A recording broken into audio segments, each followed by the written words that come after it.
আসসালামু আলাইকুম প্রিয় বন্ধুরা।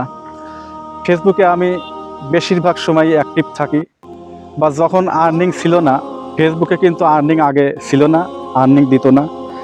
তো তখনও কিন্তু আমি আইডি খুলে ফেসবুকে সবসময় কবিতা, গজল, গান আপলোড দিতাম।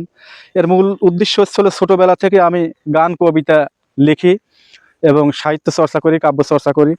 তো এখন এখানে এগুলো প্রচার প্রসার করতে গিয়ে যদি আর্নিং হয়, আর্নিংটা আমার নিজে ব্যবহার করার জন্য আমি মূলত ফেসবুকে এত সময় দেই না। মূলত এটা ইসলামিক খাতে ব্যয় করব এবং বেশিরভাগ সময় মানবিক কাজে ব্যয় করব। আর আমার পেজ বা প্রোফাইল যদি আস্তে আস্তে ধীরে ধীরে বড় হয়, তা আর্নিংও বাড়বে। আমি তখন মূলত বড় ধরনের মানবিক কাজে যাতে অগ্রসর হতে পারি, এজন্যই আমার মুখ্য উদ্দেশ্য হচ্ছিল সোশ্যাল মিডিয়ায় কাজ করা। তো আপনারা আমার জন্য দোয়া করবেন, আমি যেন আমার নিয়ত অনুযায়ী সামনের দিকে এগিয়ে যেতে পারি।